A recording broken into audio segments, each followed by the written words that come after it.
Imagination. I run a day program for disabled adults.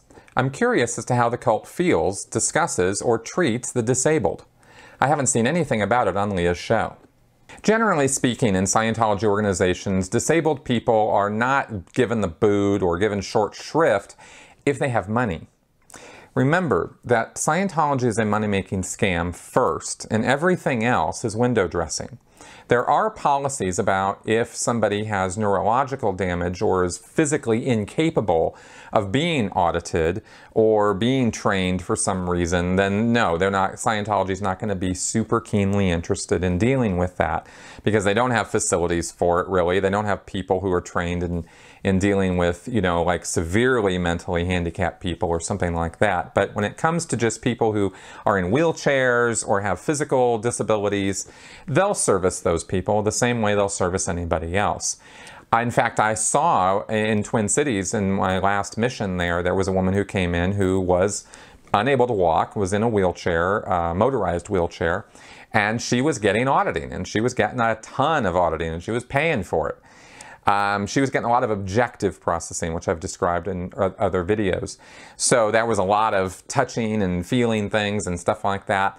And she was having, you know, some wins and gains with that. She wasn't walking again or something, right? There was an instance of her getting up out of her wheelchair and hobbling around on a cane, but that was something she could do before she came in, and she was just felt more able to do it because of the euphoria. But then, you know, 2 days later, I saw her back in the wheelchair. So it wasn't like this was a permanent, you know, cure for her nerve damage in her legs. But she enjoyed the auditing she was getting, and we enjoyed taking her money. So that's kind of how that went. And I don't know what the end result of her involvement was because I left Twin Cities before that happened. I don't imagine she's still involved, but I really don't know. Over the years that I was in, there weren't special policies that I can recall as I sit here about disabled people. It's really a matter of if you can hold the cans, then they can audit you, and you can hear commands and answer them, then they can audit you. If you can't hold, by the way, if you can't hold the cans in your hands because maybe your hands are messed up, there are foot plates also, by the way, or wrist straps also, where there are metal straps that you can put on a person's wrists, and those conduct the e-meter's electricity through the body the same way it does when you hold the cans in your palms.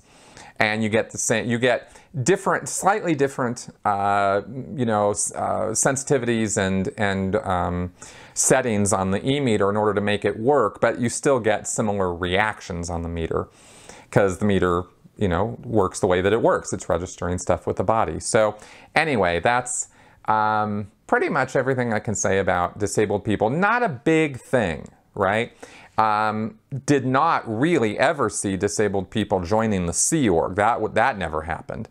And people who were in the Sea Org who became disabled while they were in the Sea Org, like there was a guy who had developed MS and ended up in a wheelchair, and he ended up out of the Sea Org. They ended up fitness boarding him, which means they found him unfit to remain in the Sea Org.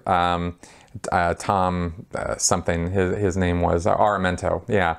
So, but he remained a Scientologist and kept coming around the orgs and kept doing services and stuff. So anyway, that's pretty much it on that.